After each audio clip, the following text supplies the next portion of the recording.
Kamusta na ba ang relationship mo sa mother-in-law mo? Meron na ba kayong na-encounter na problems at mga issues with her? How did you deal with those issues? Tsaka how can you improve your relationship with her?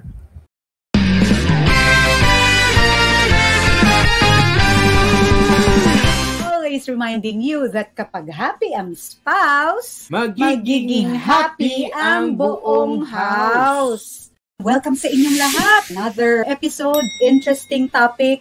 But before that, love, Mag-like, mag-subscribe. Social media accounts katulad ng Facebook, ng Instagram, meron din po tayo sa YouTube, TikTok, at saka ang Twitter. alam naman nating lahat, di ba, na hindi naman sikreto na mahirap talaga ang makisama, lalo na sa in-laws. Pero bakit nila sinasabi palagi, particularly mothers-in-law? Yung iba pa nga po, naririnig natin, monsters-in-law daw. Grabe naman! So wag po natin i-undermine ito. Kasi bakit? Yung kamag-anak ng ating asawa ay kamag-anak na rin natin. We would like to keep the unity through the bond of peace. Pero paano nga ba natin mas-strengthen at magkaroon ng tinatawag na good relationship with your mother-in-law? So here are some tips. So, unang-una, remember that you and your spouse are a team. Conflicts na meron, siguro, sino ba sa mother-in-law, often begin when the couple does not work as a team. Kaya importante yung tandem ng mag-asawa. When you start to act as competitors, or siguro may competition, di ba? Rather than teammates, chances are you are allowing a space for your in-law to fill the gap. You need to remember that you and your spouse are in one team aiming for the same goals. I-check din natin, no? Sometimes I also experienced this before. Yung mga, can we just let go of yung mga maliliit na bagay or little things na nangyayari? Ano yung mga example nito? Huwag na nating gatungan yung mga kwento na naririnig natin sa labas. Huwag tayong manguna na tayo pa mismo tumatawag ba na kina-character assassinate natin yung ating mother-in-law. Kasi meron naman talagang, uniqueness ang bawat isa, different preferences tayo. For example, yung mga paboritong pagkain ng ating asawa, and then biglang sasabihin natin, mas masarap yung luto ko sa mami mo. So, wag tayong maging ganon, lalo na pag nasa pamamahay natin sila, or vice versa. So, para magkaroon ng harmony, manggaling na sa atin as an in-law na maging appreciative tayo at maging grateful, and let's just let go of the little things na hindi naman kailangan gawing issue, di po ba? She plays a supportive role. You and your spouse are the main characters.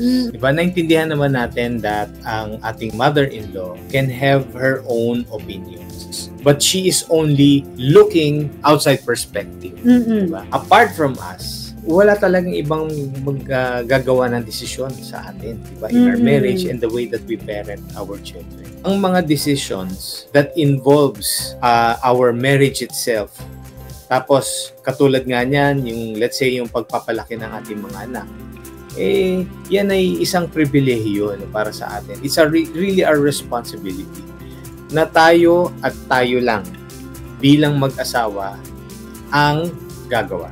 Okay? Tayo lang ang meron yan. I-acknowledge natin, yes, yung mga ideas, yung mga opinions, kasi syempre, wisdom din yun. But we should also emphasize that she is playing a supportive role. Huwag pa sasamain ang loob niya, because we will continue to honor, to give respect, and to also trust her.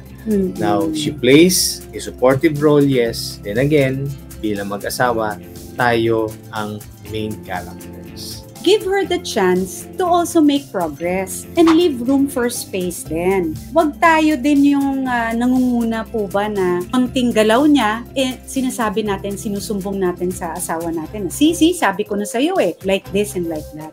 And let's not be too hard on our in-laws, especially our mother-in-law, because we have to exemplify as well na mahal natin sila, dahil kung wala po sila or wala siya, wala din yung ating napangasawa. So buksan natin ang ating isip. Again, hindi rin tayo perfect. We also give her room for progress para mag-flourish yung ating relationship.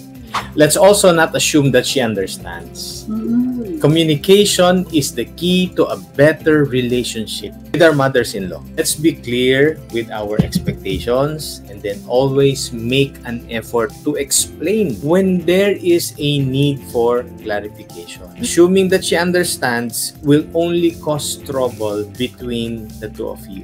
Kung ano yung mga decisions ninyo, sa inyo yon. At yung kami naman, also make it clear that everything that they tell us, kailangan naiintindihan nga namin. Do not assume that she understands. So it's important to make it clear to her para maganda yung pakikisama natin sa bawat isa. Right. Ang bawat pamilya may pag-asa. Happy spouse! Happy house!